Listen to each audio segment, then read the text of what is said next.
Regresamos, la realidad es que la discusión en el corte estuvo muy interesante también. La situación al interior del PAN, donde ya vemos que un Javier Lozano,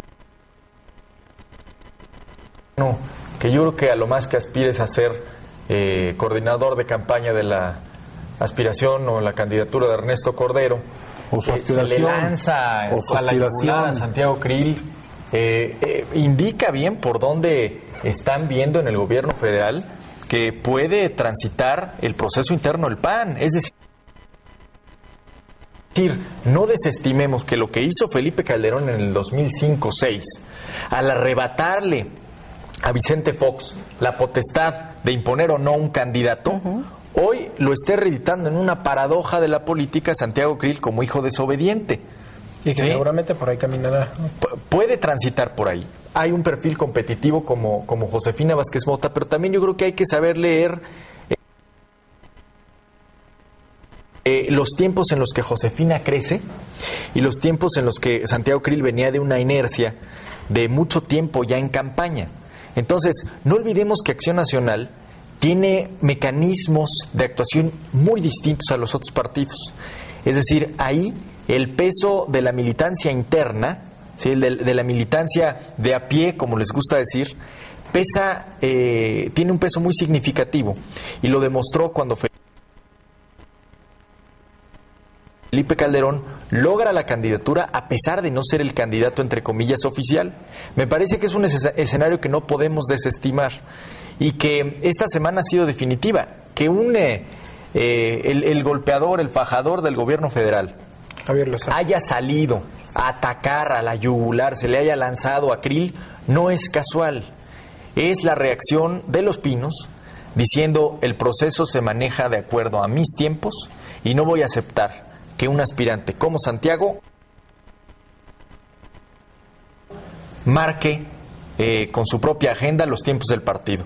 Yo lo percibo así. Roberto, tu opinión, no sé. Mira, es muy cierto, totalmente. Mira, va a ser muy sinuoso el camino que habrá de transitar el Partido Acción Nacional en el terreno de su proceso interno. Hoy la declaración que hace Javier Lozano Alarcón, el secretario del Trabajo y Previsión Social del Gobierno Federal, que más que bien se ha erigido en el golpeador del Gobierno Federal, el golpeador oficial del presidente Calderón, sin duda alguna la declaración de haber calificado al senador con licencia Santiago Krill Miranda de oportunista, y el reviere de Santiago Krill de decirle que era un golpeador y de doble cachucha. Porque hay que recordar, nada más permíteme apuntarlo, Javier Lozano hace 10 años perdió como candidato a diputado federal por el PRI en un distrito de Puebla. Así es. Aunque ahora se eche agua bendita y diga soy panista, ¿no? Sí, totalmente, ¿no? Envuelva, ¿no? En la bandera panista. En las, que quiere ser el abanderado del Partido de Acción Nacional. Aquí hay algo muy complicado.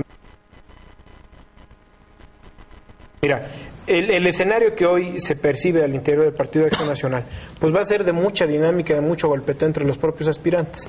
Digo, ya vemos al operador de Josefina Vázquez Mota, Ernesto Rufo Apel, señalando que se está engordando el padrón de militantes panistas para definir quién habrá de ser el abanderado. Si me permites el apunte, se está engordando el cordero. Se está engordando el cordero. Y así más o menos quiso hacer la semblanza Ernesto Rufo al señalar que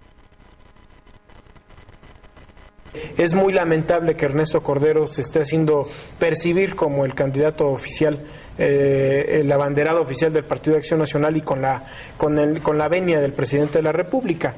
Y así lo señaló Ernesto Rufo. Ahora, la posición que ha jugado Javier Lozano Alarcón, pues, sin duda alguna, ¿cuáles son las posibilidades que tiene Javier Lozano de ser el abanderado de Acción Nacional? Ninguna, reales ninguna. Y al final de cuentas, hoy esa pugna entre Javier Lozano y Santiago Krill le ha redituado mayores beneficios a la figura de Santiago Krill, y sobre todo lo ha puesto en el escenario que justamente el senador con licencia Krill auguraba, el que le permitiera estar en los reflectores, el que le permitiera estar en el escenario, que le permitiera estar en el debate, y sobre todo esto va a generar muchísimas suspicacias en los próximos días. No tenemos que olvidar que lo que tú decías, Pepe, que si se está reeditando posiblemente lo que pasó entre Vicente Fox y Felipe Calderón por la decisión en 2006 del presidente de la República, seguramente es lo que está pasando en estos momentos con Santiago Krill, y seguramente la figura de Santiago Krill, que hoy las encuestas lo posicionan como el candidato más competitivo del Partido de Acción Nacional para salir a la competencia electoral, sin lugar a dudas pesan en el ánimo de la propia militancia del Partido de Acción Nacional, y veremos en los próximos días si la definición que se tome a partir de Los Pinos no está afectando la unidad interna, que seguramente hoy el escenario que vivió en 2006 el revolucionario institucional lo viva no el revolucionario institucional, sino lo vive el Partido de Acción Nacional. Y antes de escuchar la opinión de Carmen, yo nada más quiero apuntar, en un contexto económico cada vez más complejo, con un aspirante presidencial que ocupa la titularidad de la Secretaría de Hacienda y con un posicionamiento en las encuestas en la población abierta de 2%, me parece que es poco menos que testarudo apostar a una aspiración, a una precandidatura que no tiene por dónde crecer. Es decir, creo que la institución presidencial post-alternancia se ha devaluado de tal manera que incluso perfiles con 2% de aceptación pueden aspirar a ser presidentes de la República. Pero bueno, es una apreciación personal. Carmen, ¿tú cómo ves el proceso interno del PAN? La verdad está muy reñido entre los que quieren y los que creen tener esa posibilidad, como lo manejas, que es Ernesto Cordero y Javier Lozano, que digo, está todavía muy por abajo de Cordero, porque bueno, a fin de cuentas están al frente de una secretaría, en el caso de Ernesto Cordero, que está manejando las finanzas no nada más de un partido o de una casa, sino de todo un país. Y el que se esté dedicando, yo no me quedaría con la mitad de secretario y mitad de querer. Yo creo que está como que por horarios muy delimitados a la Secretaría de Hacienda, con sus declaraciones absurdas durante los últimos meses, y gran tiempo de su vida de este hombre en los últimos días ha sido el querer posicionarse como el que puede llevar al PAN a repetir un tercer sexenio en el gobierno presidencial. Y esto es absurdo, porque a fin de cuentas, lo acabas tú de decir, es de forma testaruda el querer pretender superar, no sé, 33 puntos más o menos, 34 que tiene Krill de aceptación, con 2%. La verdad es, no sé quién le esté diciendo, sí, te échale ganas, que sí vas a poder. Yo te podría decir quién. Yo también creo que yo no quiero que se nos acabe el tiempo sin que toquemos una declaración que me parece, bueno, es una radiografía del personaje. Andrés Manuel López Obrador dice que él será candidato de un partido, de dos o de tres, es decir, candidato sí o sí del PT y Convergencia, o del PT, PRD y Convergencia. ¿Dónde queda en este escenario Marcelo Ebrard? Y sobre todo, ¿dónde queda el escenario electoral en términos de competencia? Es decir, con un López Obrador que te va a quitar, vamos, que no puede ganar, pero que sí te puede quitar 2 o 3 o 4 millones de votos. El asunto está en que finalmente, como hemos platicado en otras mesas, finalmente López Obrador dio color. Todos apostábamos que iba a hacer eso al final, que iba a delegitimar la consulta en el PRD y él iba a ser candidato de cualquier forma con el Convergencia. Si todavía se llama Convergencia el partido. Hasta que él no decida bautizarlo como la Morena. Se llama Convergencia y Partido del Trabajo. Yo creo que el escenario va a quedar así, va a ser Convergencia y Partido del Trabajo. Y el PRD irá con Marcelo Ebrard en busca de jalar a una alianza ciudadana para despertar interés en el electorado. Yo creo que López Obrador será el candidato sin lugar a duda de Convergencia y PT, pero sí creo que el PRD vaya con un candidato diferente, que debe ser Ebrard, que es el que está más posicionado.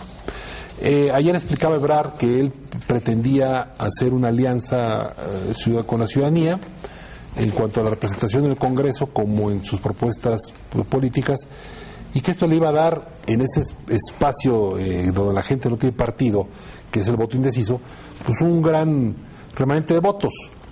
Yo creo que al final la visión que tiene Ebrard es una visión clara y muy cercana a la realidad. El asunto de los partidos es que el voto duro es movible. En el PRD el voto duro ultra lo tiene López Obrador. Uh-huh. Y hay un voto duro que a través de las tribus está flota, pero no le alcanza al candidato. Finalmente no le alcanza al candidato del PRD el voto duro de su estructura para alcanzar la presidencia de la República.